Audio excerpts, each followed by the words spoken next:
Thank you for tuning in to the World Builders Anvil, episode 162. Podcast of the Dead. Don't know where to start building your fantasy world? Do you need more? Does it make sense? Forget any worries and become a crafter of imagination. This is the place that will help prime your mind. Now, it's time to heat up the forge, break out the mithril ingots and hammer. Welcome to the World Builders Anvil. I'm your host, Jeffrey W. Ingram. Let's sup from the mug of Java and build. Welcome back. As always, I'm Jeffrey W. Ingram. And I'm Michael Miller. Hey, and we're here with the dead. Bring out your dead. We've had the best week ever, so we decided an episode about the dead was appropriate. I know, just bring this week into a crashing and just like a plane into the ground. Just all the bad things happened this week. Yeah. So let's welcome to the episode. Do you want to recap a little?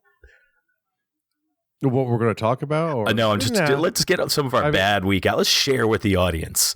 Just get some of it out there. Well, let's see. Work was rough. My back isn't bugging me as bad this week, which is good. I went to do my brakes yesterday, and they sold me the wrong part. Now, I'm doing the work in the shop because it's been really cold. So I'm doing the work inside my shop, which is in Middletown, and 30 minutes away is where I bought the part in the town near, right around the corner from the apartment. So I had to forego that plan, drive all the way back home just to switch the part out and then just go home. And now I still need to do my brakes. So I got to fit that in. My dad's been having a rough go lately. And really those are the two big things. What about you? No, just essentially, basically, the work is getting better because I'm at the end of it, but just sort of the general stress of trying to essentially work 2 full-time jobs at one point. And, because I can't fall behind on the Ingram Digital Media stuff. Then Friday, on the way to dinner and going to see Book of Mormon, someone decided to do a U-turn from the right lane and pulled in front of me and my wife, and we T-boned them. Luckily, no one was hurt, and then I woke up sick the next morning. Hey! So, happy Saturday morning, everybody. Let's talk about death. Now we'll talk about death.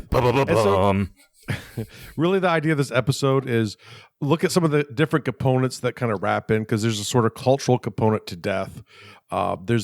Which becomes a religious component about death. And then the culture and religion might not always be at the same point. Sort of, for example, Christianity, the idea of death used to be a very positive thing, because you're off to the afterlife. And to the point where in the very early church, martyrdom was considered the greatest act you could do, and not in a suicide way, but to have the authorities essentially kill you off for your faith was a great thing. Where I definitely don't have that personal courage. I can appreciate, but you come to the modern United States, which is largely a Christian country, and most people, myself included, are somewhat afraid of death. We don't necessarily even like going to funerals in America. We don't like dealing with it at all. No, and this isn't every person. This is a broad generalization. Yeah, these are broad general. That's exactly what I was going to say. Well, I would say that there's also the concept of us having difficulty not only with death as someone's gone, you've got that, you suffer that loss, but also that we as Americans, I find, have a generally poor a relationship with the concept of an ending. Yeah. The ending of a relationship, the ending of a job. We take it out on aging, too. It's like aging must be bad because I'm just another step to death. Yay.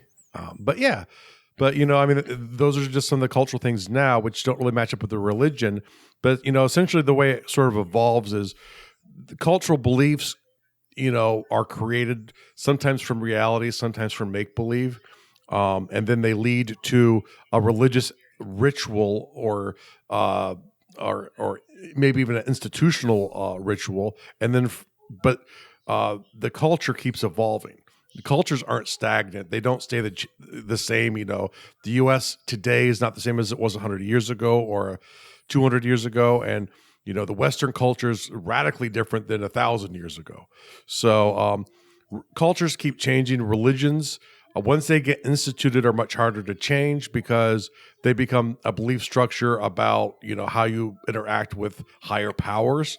So typically once those things get built in, they do change.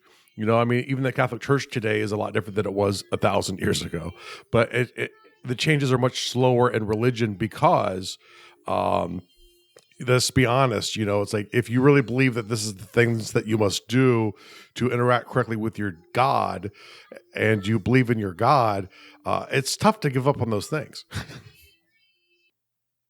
So we're going to look at 4 major things sort of in the episode today is sort of how did people die? That has an effect on the cultural perception of what goes on. What is the major risk to being around dead people? That's another major impact. Mourning, how do you do it? Do you do it? And then Take Out Your Dead, which is the Monty Python section of the episode, which is really, there's a great Monty Python skit called, I think it's called The Funeral Home skit. But they pretty much sum up in 3 words, or really 6 words, how most people deal with death in the world. Crackle, crackle, crackle. Yeah, exactly. You can burn her, bury her, or dump her, and then they get around to eating her. Which is did you like her? Oh, okay. Crackle, crackle, crackle. Exactly. Crackle, crackle. I wasn't even going to get into it. I just wanted to say that to see if who picks up on that reference. Just crackle, crackle. He says it's so great. I can't. It's hard to emulate because it's hard to put that word 3 times together. But Graham Chapman does it so. But he did it well. Oh, man, he was so great. Speaking of that, did you ever see? And I didn't see the whole thing, but they had a reunion show, and they had the whole cast of Monty Python, and they had an urn on a pedestal labeled Graham Chapman. Oh no, I did not see that. That would have been awesome. Yeah, and I was just like, oh my gosh, and he would have loved that. Mm-hmm. Well, he was the crackle, crackle, crackle guy. So yeah. All right. So let's hop in and let's talk for a few seconds. There are usually 3 ways cultures look at death, and you can make up more as you're going through. But I find from doing a lot of research on sort of religions and cultures that the things I'm going to be talking about this episode are really sort of the things I see the most often. Not the outliers, but even a lot of the outliers fit into these. They're just in ways that are shocking culturally to myself. Is the death considered natural? Did they just sort of fall asleep, and not wake up? Did they get gored by an elephant while they were hunting? How did the person die? Did they commit suicide? And this is a one not to get trapped in culturally. Typically in the West, suicide is very bad because of religious beliefs, and which probably came out of cultural beliefs. But it's this idea in the West where in Christianity specifically, I should say, that death is a mortal sin, and some religions won't even allow you buried on consecrated ground if you commit suicide. So that's a huge thing to deal with in the West because of that. Like, do you cover up a suicide to get your beloved grandmother interred into the proper holy ground? And then there's, of course, martyrdom. Did they die in the name of their beliefs? And that could be either what we think of today, which is more a suicide type of martyr, or is that, due to religious persecution? But we talk about martyrdom, it's specifically related to the faith. And there's a few more things, warfare you can talk about. In some religions, warfare itself, if you're, a Viking, you want to die in battle. You do not want to die an old man. The Spartans were like that too. Yeah.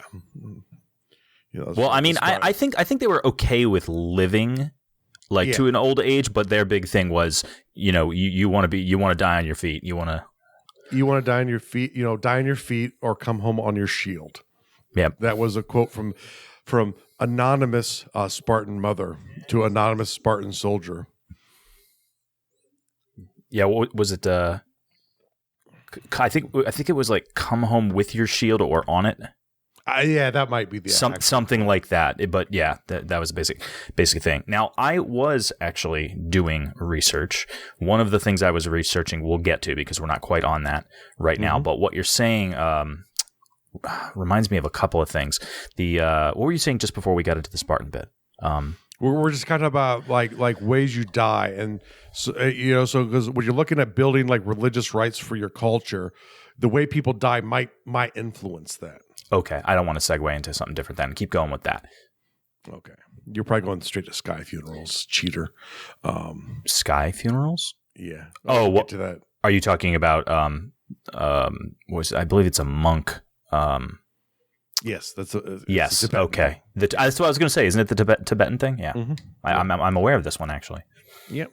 Even though I didn't get a whole lot of prep time as usual. Thank you. Hey, I sent these like in 1804. Mm-hmm. Somehow. Do you have a point to jump to? Because I have a talking point that I can get on right now. Go ahead. Okay, so in the early, actually, I don't know how long before, because I was watching something recently about Martin Luther. As you know, I'm a Lutheran, and Sarah and I are going to Germany this year. And hey, I grew up Lutheran. I know a lot about the guy.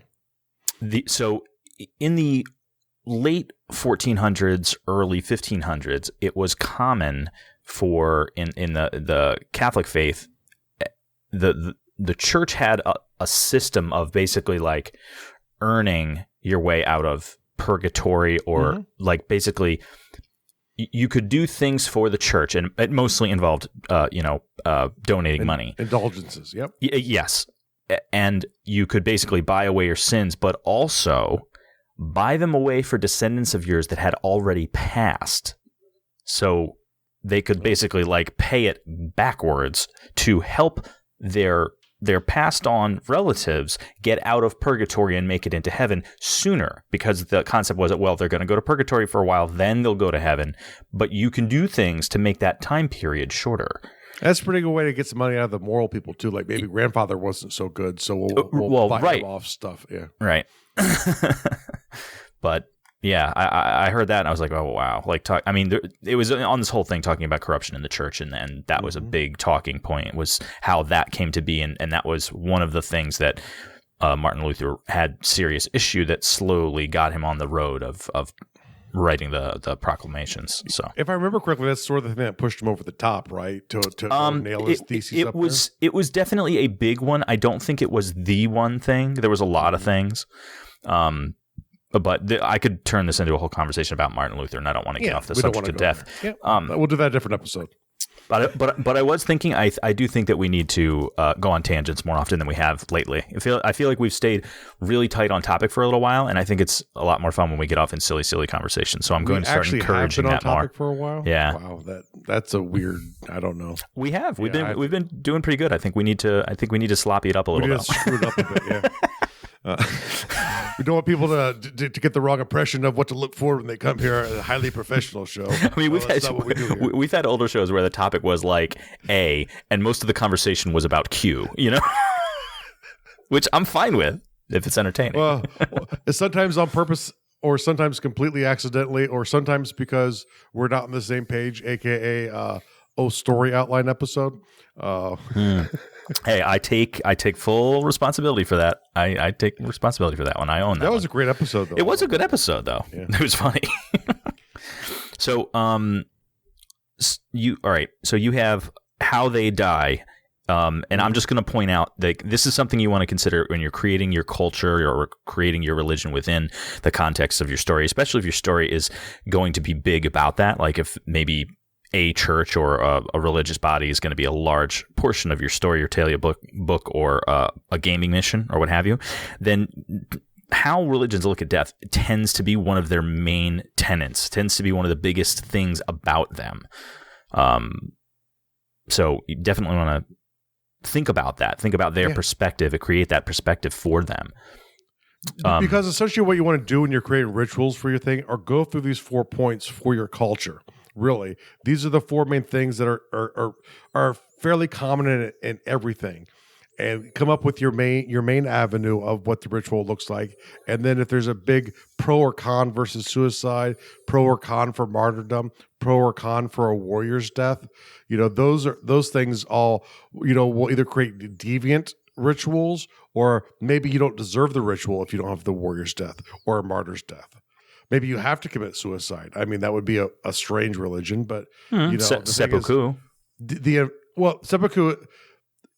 But that's not like the only way you could die, which is what I was just. Well, no, but I'm saying like that's a circumstance where it's like you're trying to save honor. Oh yeah, where it's more important to kill yourself than to live. So that's definitely a thing. But I'm saying is like if your only proper way to die was suicide, that would be odd. Oh yeah, no, I didn't realize that's what you were implying. Yeah. No, this is the only way out. That's right. Nope. All right. So the next thing that you have to kind of consider is what is the cultural risks, or especially the major risk to having dead people around. Some are rooted in truth. Like, for example, if you're an early hunter-gatherer society and you're dragging around the people who died with you, you're probably going to attract predators who are looking for meals of opportunity, which will then put other people at risk and possibly cause death from that. So I personally think this is one of the big things that basically gets creatures to give up their dead easy, especially once you're starting to think more and you have emotional attachments to things. There's a reason why you get rid of them. And most people get rid of bodies. There are some cultures that do not get rid of bodies. They bury them in the house they're in. Sometimes they mummify them and put them up on a shelf, or put them in an urn and put them on the shelf. There's different ways of keeping them, but most cultures get rid of them. There is I don't know if it's just a village or if it's a whole area in somewhere in Southeast Asia that they they actually, where the person dies is where they store them, I think is a good way to say it, because I'm not sure if they bury them, but I think they may bury them, but I know they do something to preserve the body in some fashion so that it doesn't just at the spot rot and get sick. Is what you're saying. But it's at the spot of death. But the weirdest thing is, I think it's once a year they dig them up, like either their death day or their birthday, and they travel with the body back to wherever their home was. Oh, interesting. But they do this again and again and again. Like, can you imagine having to do that? Like, you got to go dig up your grandmother or your aunt or your dad or your someone you're real close to, and then you got to carry them with all your family in tow from point A to point B once a year. That's definitely that's commitment. I had not heard of before. This was something I heard, I don't know, sometime in this past year that I was like, wow, that's a heck of a ritual. And it's practiced today. I'm not talking about something that's ancient. They do this now. Yeah, but probably have been doing it for a while. Yes, undoubtedly. Now, beyond the dangers of attracting animals, a lot of times with death, there's fears of disease spreading. There's this old thing called the Miyamasa theory, I believe. It's probably mispronounced. And essentially, the thing was there, like, the foul odor from decaying bodies spreads disease.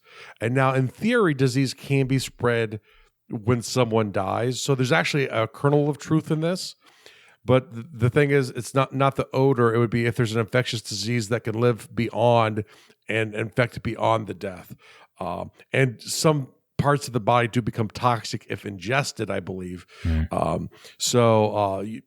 So there's some risk with that once decomposition kicks in, but the actual odor and act of decomposition itself is not intrinsically disease causing, but there are many cultures who have worried about that. So one of the reasons they get rid of their dead is they're afraid of disease spreading, and wiping out the whole community. There might be more of a Night of the Living Dead fear, and this could be either a cultural belief. It could be a current event type of thing. Like in Europe for a while, there really were vampire hunters who would go around, and there's actual recordings of, I think it was in Austria, where I think it was I want to say the 1600s, where they dug up the grave of a suspected vampire and they planted a stake in his heart, and the crowd gasped because the person let out what sounded like a scream. I'm like, aha, proof, vampire. But it was just the gas escaping. It was the gas, yeah. Yeah. So, but when you have those kind of experiences, that will affect those cultures. So, and who knows, maybe an experience with an unburied version hundreds or thousands of years before that had led to that belief that those might exist now, and it keeps the belief alive in people. And then, even hundreds or maybe 1,000 years later, people still do certain things like that when there's certain problems because there must be this vampire. And then, oh wait, you keep reinforcing your own truth, which helps keep it going throughout time. Maybe they'll just wake up a certain day of the year and eat you. Who knows?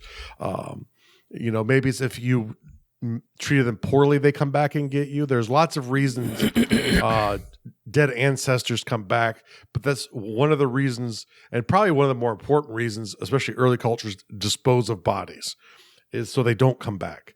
Or of course, so they can keep going, is really another one too, obviously. We'll talk a little bit more about that when we get into actual taking out your dead. But some people it's very big into preserving the bodies because they're going to wake up in that same form that they died.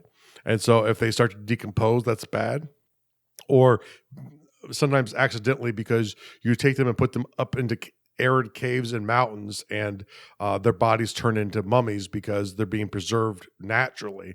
Later on, people find the bodies and start taking them back down into homes and putting them up because they think they're actually you can actually preserve your family this way and keep them with you, keep their help, keep the power, whatever.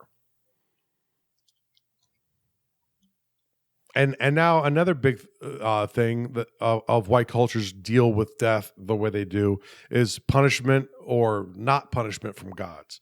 Maybe Zeus will strike you with a lightning bolt if you don't help see your family member off to the afterlife. I don't think that was actually a part of Greek mythology. I'm just giving an example of, there are sometimes fears of what will happen to you from the way you treat your loved ones. And sometimes it's not a god.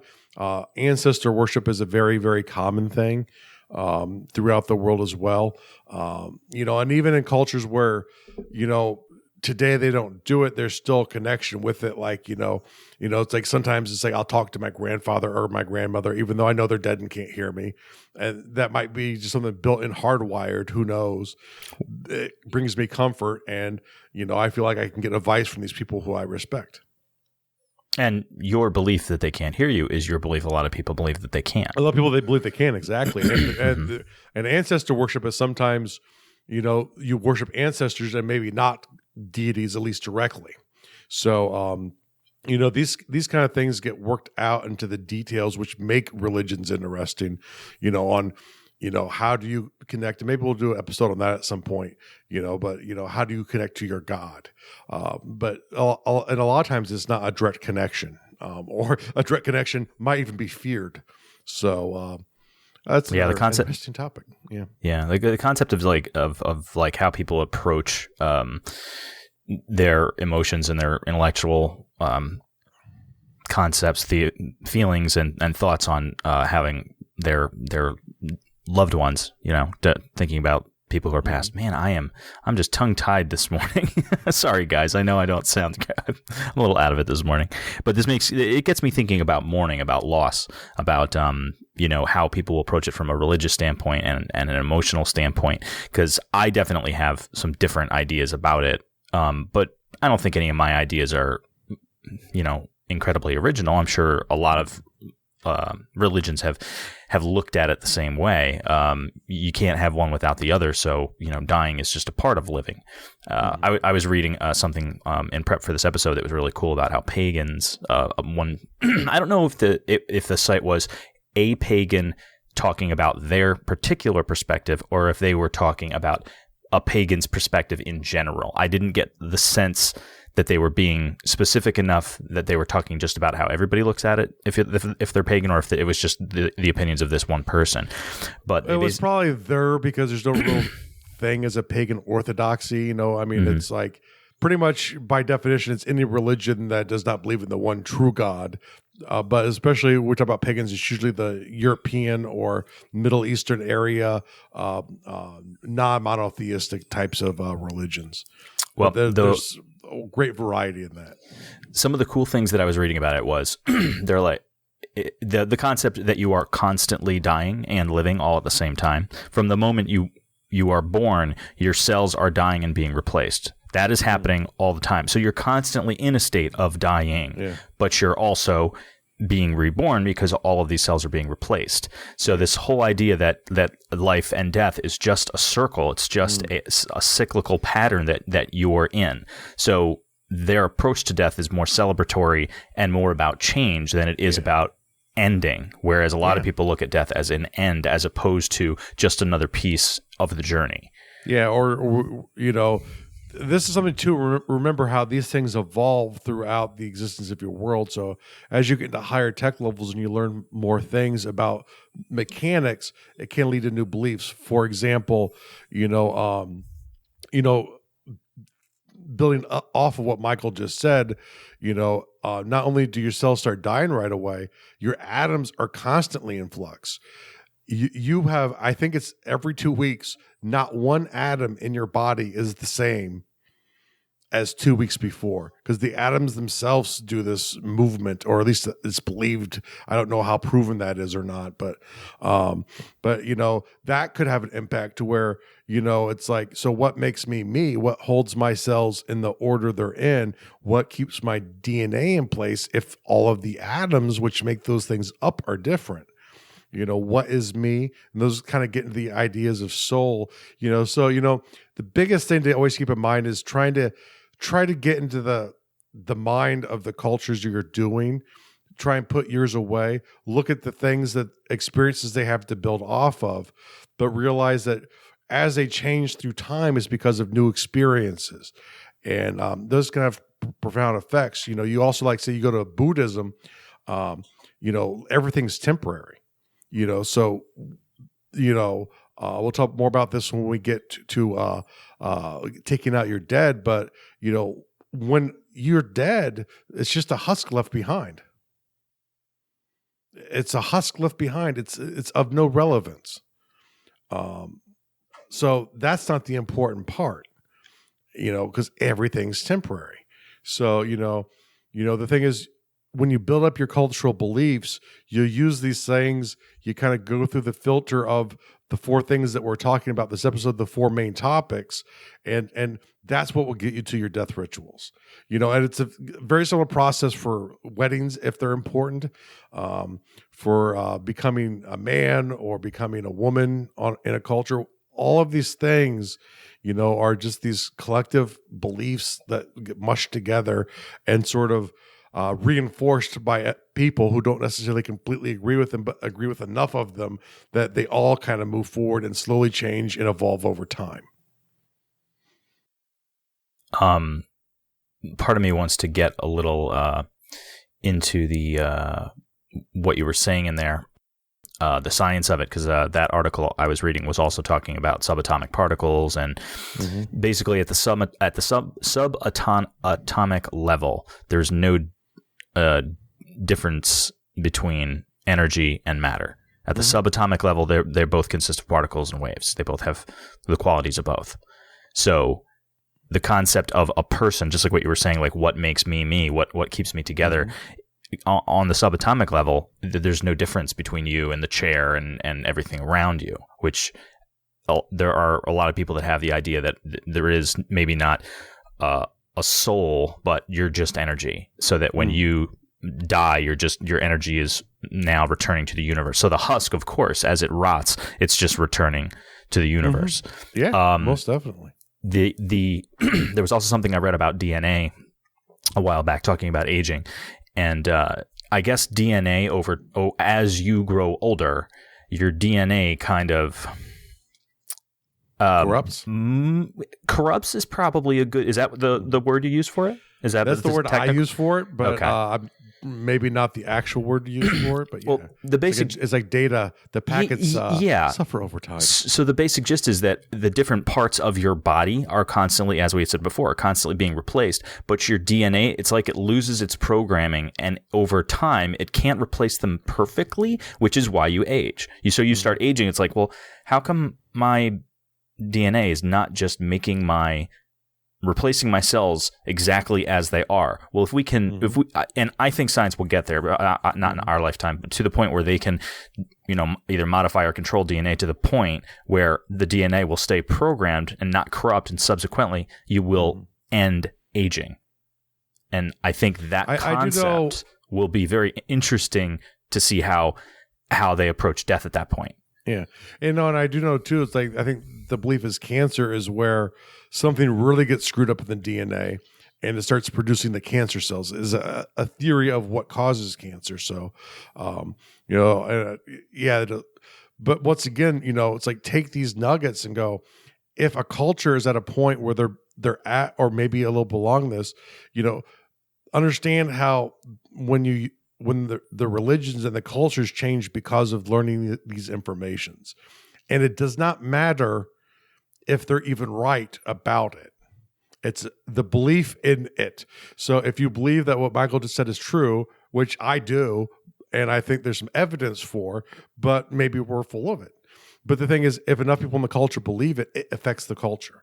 It affects the beliefs, and possibly that's why over time, the way you deal with the dead changes.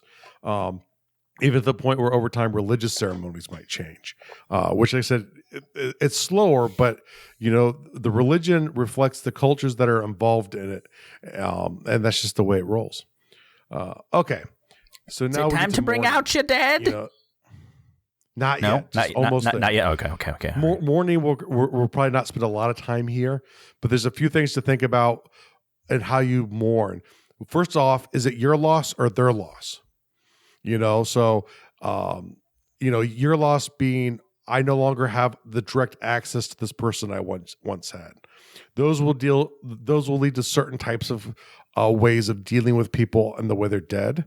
But now is it their loss? So like maybe the afterlife in the culture is really bad, like in ancient Sumeria.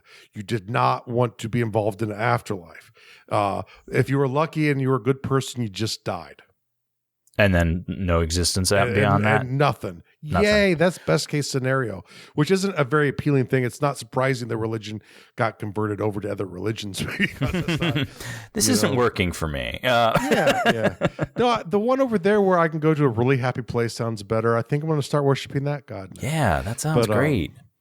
But, and part of that is geography has a lot to influence on these things too. The harsher the geographies typically, the harsher the afterlives are. Really? Just because, that's also, you have a tendency to have like more cannibalism and harsher things when you're in harsher climates. It's tougher to survive. It's just, the people are tougher, so they do tougher things, I guess. So. That's one of those patterns that's not, I'm sure there's an exception to that rule everywhere. But, and over time, too, as cultures start to lose their optimism, like Egypt was a relatively optimistic culture for thousands of years.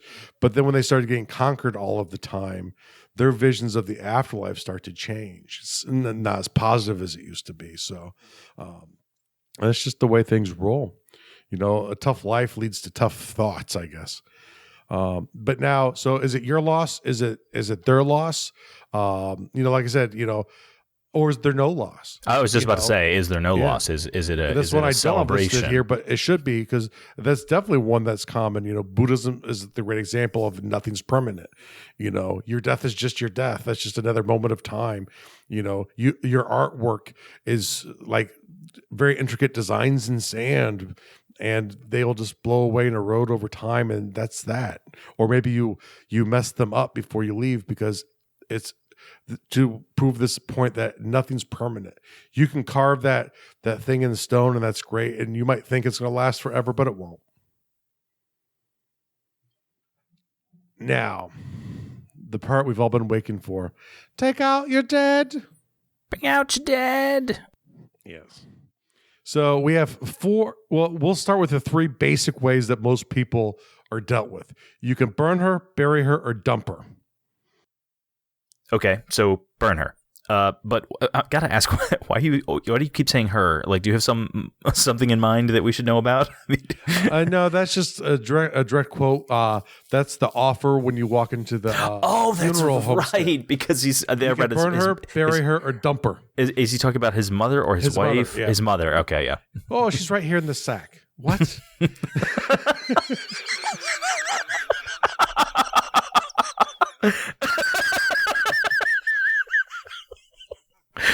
Oh, I don't know why that tickled me so, but it did. Well, and two, you have to understand that's like the straight John Cleese straight man way of delivering that. Oh, I have her right in the sack. Jesus. Brilliant skit that sums up pretty much how humans deal with death across the world. Yeah. So cremation. We're talking about cremation. Yeah. Well, it could be funeral pyres, or the whole, like, Arthur at the end of the tale. There's multiple ones where he's just on a boat and drifting off into sea, and there's ones where they burn. That's dumper. Yeah. But sometimes they shoot the arrows in it. That's burning and dumping, I guess. Yes. So I guess you could combine them together in ways. But no. Actually, it could be using natural things like taking your dead and putting them into a volcano. If the magma is visible, you could consider that a burn her, or it could be a dump her. If she is. If you don't know, you just like throw it down the smoky pit. There are smoky pits throughout the world. There's one, I believe, somewhere in Central America where people think is the actual gate to hell. When the priest found it when they came over at somewhere in Mexico, I believe. But it's like just this steamy pit, and if you get too close, the types of gases coming out will probably kill you. It's not a pleasant place, but if you were to put it by down there, it's really more of a dumping scenario. So, but burning is where that when it comes to, they get burned. I want to read this. I want to read this to you because it's so perfectly on topic. Looks like for Maxim, they were talking to Nick Offerman about his death, and because he's a woodworker. He's a skilled woodworker. And they said, "You're known as a woodworking aficionado. Will you build your own casket?" And this is what Nick Offerman had in response.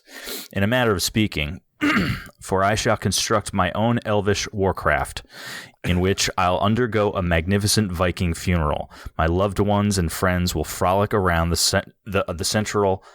ceremonial pyre on an oceanfront cliff, making music and love and merry as my death ship sails towards the setting sun. As it nears the extreme range of a longbow, Chris Pratt will fire a large flaming arrow from the pyre, knock the arrow at his string, draw the bow, taunt with a mighty heave, then loose it in a long, majestic arc of fire and smoke until impossibly its tooth is ensnared dart-like in a mainsail of my barbecue, emulating the entire boat in a frenzy of roaring conflagration until the funerary blaze descends, hissing smoke into the welcoming arms of Mother Pacific." To which the Maxim interviewer responds, "And what are people going to say over that casket? Nice fucking shot, Chris."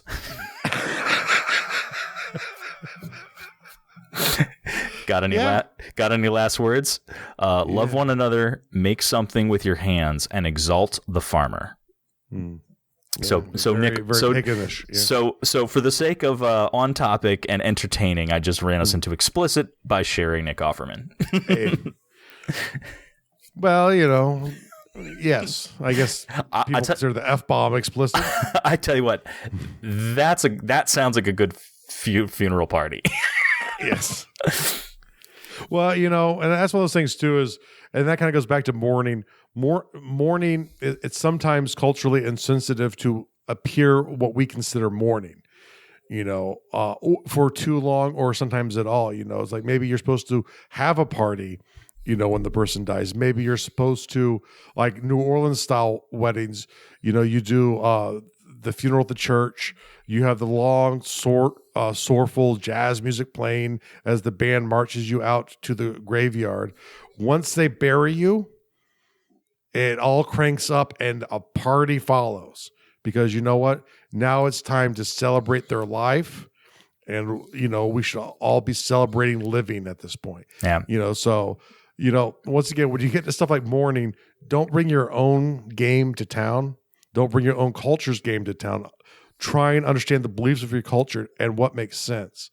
And we'll talk about this a bit more now because we're into the bury her section. And so graves. Graves are a very common way to dispose of dead people. Sometimes we shove them all together. We call those cemeteries. Other times they might be hidden or just throughout, like Mike said, where the person died from earlier. These could be your grave sites, and it'll be consistent throughout a cultural area. Now, understand though, like sometimes environment has a huge impact on this. So if I say Michael needs, not Michael. Wow, that's rude. Michael needs to get going here. So like if there's like a lot of rain, a lot of water, you're in a floodplain area, you're probably not going to place dead bodies under the ground, because when you have a flood, as the water table builds up, it will push bodies back above the ground. And that's usually considered kind of icky. So like you go places like New Orleans, once again, you go to a cemetery there, they are encased above ground, not below ground.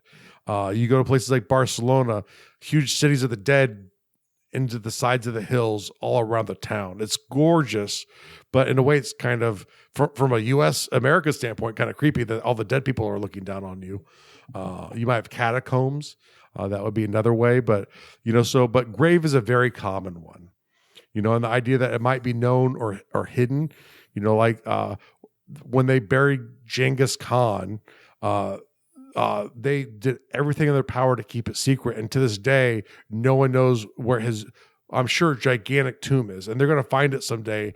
And hopefully no one has found it before an archaeologist does. So they can see like the amazing stuff within his tomb, because it could be empty when they find it, sort of like your Al Capone's vault, a lot of build up and little excitement at the end. But yeah, that's happened to many archaeological digs that they become digs once somebody has found it. But what they discover is that grave robbers have found it truckloads of times before they did. So anything of value, whether monetarily or historical, would have been removed. Yeah. It's like one of the beliefs, the reason why King Tut's tomb was probably survived the ages in an area where grave robbers hit all the time. Indiana Jones style booby traps? No. Probably because he died really young and his tomb was not ready. So it was very small and sort of rushed together. The inside was immaculate because they're trying to make sure he has everything he needs in the afterlife. But, it's a very small tomb. It's a rush job. So maybe the people just kind of guys get this pyramid up, guys. He just kicked. I don't know. We thought we had another 20 years. Put the stones on. Just get it done.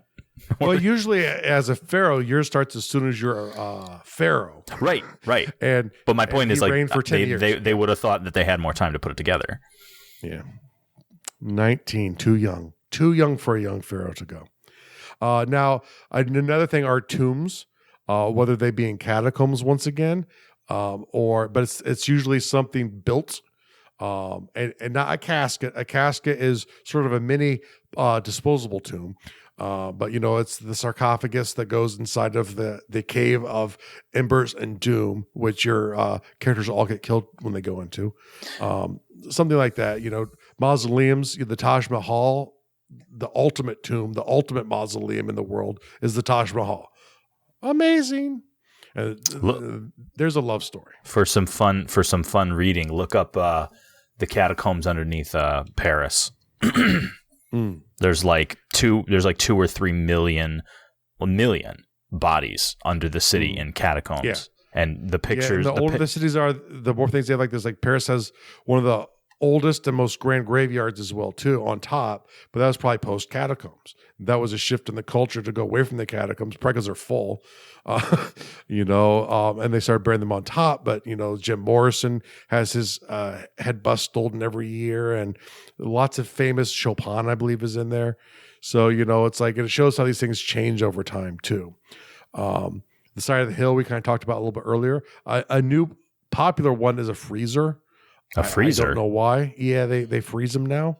And not like the cryogenic freezing to keep you, maybe they could return you later, like you die and they freeze you. It helps dry out your body. I think it's something to do where maybe they think it's more ecological. I don't know why they do it.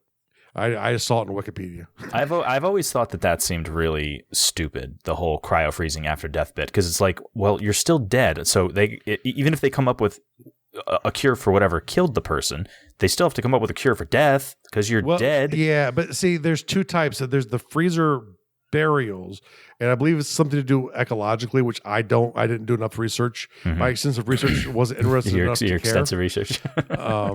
But there is the cryonics, which is the idea where you're almost dead. You have terminal cancer and you got like a little bit of time left, so they cryogenically freeze you in hopes that they can cure the disease in like 2024 and you can, or 24 and you can become like Buck Rogers. So they are doing that. They're actually that's a thing now. I believe Ted Williams was a dead one that they did it to. I'm not sure if ethically they're allowed to do that. I'm sure if someone's been rich enough and they believe that it might work for them, they've probably tried, yes. We have the technology to freeze people. I seriously doubt we have the technology to bring them back once they're frozen. I would kind of want to see the second end of that before I made that leap. But then again, I guess if you're going to die, you're going to die. But now freezing moving into dumper. Oh, okay. I was going to let one more little thing on the, I was watching something the other day. It was talking about how the freezing process affects the body and cancer. We actually have a method of destroying cancer now where they use I forget what they called it. It was some sort of like micro freeze probe. It's like this little probe that they stick into, they target the cancer area and they freeze the heck out of it. And that kills the cancer cells. So that's great. But the concept of freezing an entire body, when you freeze that, it destroys cellular structure. So I don't understand how right now we think that's a viable strategy. Science fiction novels have started that path. And maybe at some point we could do the cryogenic freezing thing, but like the idea of going to sleep today, waking up in 24/24, no one I know is still alive, the whole world is different, and unless I end up like Buck Rogers, I'm going to be pretty pissy. The South Park version of that was hilarious. Yes, it was. Yes, it was. Well, for those of you interested, they had a lot of the Buck Rogers TV show elements into that one too. Yeah, so. Yeah, it was all Buck Rogers. Like, take a look at the GameCube episode if you're interested. It's right. Hilarious. Yeah, it was a brilliant one. Now, dumper. So one of the most common forms of dumping is just nature. You die out. We drag you out of the village into the rainforest or the woods or whatever's close by that's not in the village, and we just leave your body, and animals will take care of you. That's typically a more ancient one, but it's still done today. And the most common being the sky funerals, the sky burials, where your body gets chopped up into pieces, or you get left out for vultures up in the Tibetan plateau. There's the classic, this is a good way, counterculturally sometimes, to get rid of bodies. We will apply cement funerary shoes to your feet and apply your body to the ocean. So sometimes countercultures take advantage of this dumping one as well too. There have been at least 150 people fired by rockets into space. 150? Yeah. That was on the Wiki page, so it has to be true. Wow. Yeah.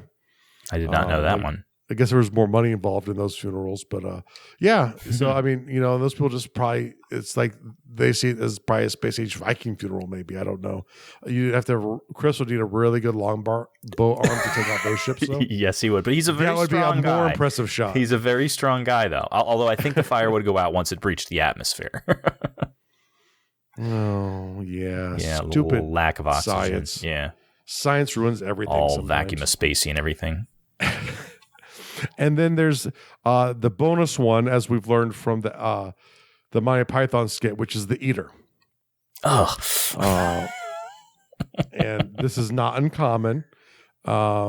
There's two main reasons I know of that people eat people. Nutrition. When they're, which is one, to absorb power. But the idea here is that's typically not a funerary one. But it's typically a post-sacrifice, maybe a post-battlefield death. Usually your enemies you might eat. But there's also ancestor cannibalism. And the idea is like you're making them part of yourself. It goes to this idea that's very common in certain ancient cultures where if I say Esau from the Bible, he was the brother of Jacob. Okay. The name sounded vaguely familiar, but I couldn't. Yep. But now, if I say, I believe Joseph was their father. I could be wrong there. It's been a while. If you said Joseph referring to Jacob and Esau, you would be correct. It's this idea that a line, the tree of the genealogy tree, if you're on the branch of someone, you are also them. There's like an interesting part in the Bible where they're talking about the descendants of Esau were fighting against the descendants of Jacob, but they were talking about them as in Esau was attacking, but he had been dead for generations at this point. But it was tribes of kids who grew up from Esau. Well, let me ask you this: did they use that because they didn't have surnames? Yes. But is that because they didn't have surnames? Well, they deviate from that point. So essentially, you're the son of Esau, and right. But my point is, if they're saying, Esau was attacking, what was the other Jacob. So if Esau was attacking Jacob, i.e., the descendants of Esau were attacking the descendants of Jacob, is that because they didn't have a last name Smith and Miller? So they're like, oh, the Smiths are still fighting the Millers. You know what I mean? No, because that branch on the tree is Esau. And everyone there is really Esau because they're the children of Esau. And the children of Jacob are all really Jacob. So I don't know if that's still true today, but traditionally that was a way of looking at it was everything from the branch of this person is really still that person. So when you eat someone, that's the same way of doing that. Like you're keeping the power, you're keeping your relatives with you by eating them. Do it quickly because some parts of the body do become toxic, very toxic as it disintegrates. I thought you're saying this like it's a suggestion. Like if you're going to eat your relatives, make sure to do it quickly and add barbecue sauce. Well, I do believe that if the apocalypse comes, I should be barbecued because I would be delicious. So, and as I said before, I don't know how you know this. I don't know, but I feel it in my marbling. All right. So yes, and I am trying to keep this episode light for some reason. That's a good thing though. Yeah, because we're talking about death. And we're Americans, so we're both utterly frightened. We've been crying this entire episode, both of us. We have a video stream going on, so we can see the tears, and and it's not of laughter; we're just utterly afraid. But eating people is a way of dealing with dead people. I would expect you to dispose of the bones. I don't know how thoroughly you would eat someone. I didn't feel that the desire to do a lot of research into eating them. But there are also some other odd ways. The most unique thing I heard of dealing with death, I think this is also an area where they do cannibalism, but like on a different island. I think it's the mom, which this sucks for the mom. I feel bad for her. Whenever a child or a spouse dies, they actually cut off like a digit of their hand. Oh my gosh. Yeah. I don't know how that one got there, but it's there, and you'll see these people walking around, and there's like severed fingers and stuff like that, and it's because of loved ones lost. I'm not sure if men in certain circumstances do the same thing, but all the images I saw were of women missing digits. And see, that reminds me of a couple of things that makes me think like, is part of it like, well, your children shouldn't have died before you? I think that's part of it, or maybe your spouse shouldn't have died before you as well, which is why I think it kind of sucks. That was my impression from the extensive research I did, but that's one of those where I didn't have the stomach to do more research on. So there's I'm not sure where in the Middle East it comes from, but there's a saying, and at one point I knew how to say it in the language, but it basically translates to, may your grandfather die, may your father die, and may you die. And it's actually like a blessing, because what they're basically saying is, may no father of your line bury their son. Or may no parent in your line bury their child. And that's usually a kind of common cultural belief where there's something special if your child goes before you, whether it's good or bad. The details are unspecific, but if you lose a child, it's a notable event in most cultures. And I think it's in this one specifically where it's either the children or the spouse dies. And I believe it's just the woman loses a digit. Maybe the guy loses a digit if the wife dies, but I'm pretty sure it's only when the children die the woman loses the digit. Either way, I didn't have the heart to go into that one deeper, but if you want to, go ahead. But like I said, there's lots of ways you can come up with lots of details, but really there's this rhythm where, you're looking at, how do people die? What is the culture concerned about with the way they died? How does the culture mourn their death? And then how do they deal with them? And a lot of that early on, the beliefs feed religion, the religion feeds beliefs. So that thing shares and goes on. The culture's beliefs will change much more rapidly, much slower than a human's lifetime, but they'll change much more rapidly than will the religions. But the religions will evolve and change over time too. Another, a few other important things to remember is to look at when individuals die within a culture. Does the culture consider them good or bad? Or the way they die or anything? So just them individually, was that a good or bad person? That will sometimes change what happens. If it was a very bad person, maybe they're not allowed to receive a ritual. Maybe they only receive a ritual if they're a bad person. Did they die in war? So there are sometimes other factors that can create some modifications too. Once again, martyrdom, suicide, and the way those happen. Like in seppuku, you had to literally cut your own stomach, and if you didn't cry out, the mercy would be someone could then cut your head off as a quick assist.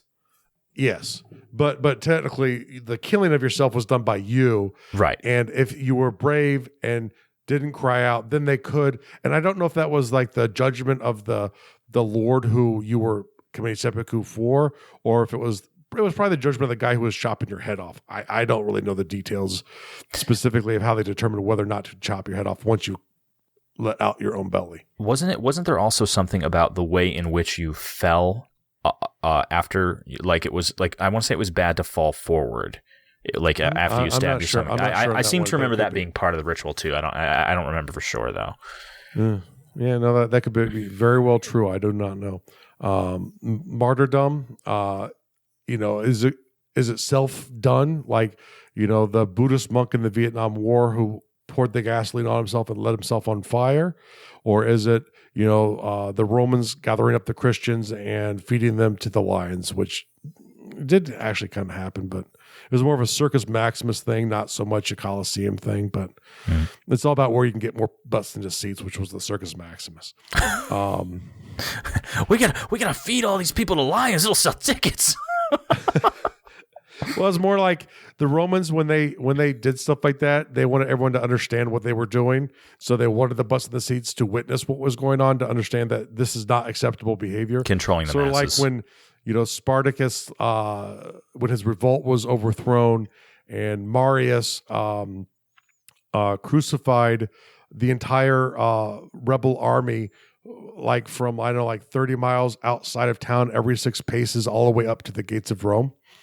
And so you would go past tens of thousands of crucified bodies as you were walking up to the city. But it's to make a point. If you screwed up with the Assyrians, they would take the women and children they wanted. They would kill all of the men. They would stack the skulls of everyone they did not want into a pyramid form on the ruins of the city. And that made a point to all of the other cities in the area that if you defy the Assyrians, who were well beloved in a most sarcastic way by the people who had been conquered by them.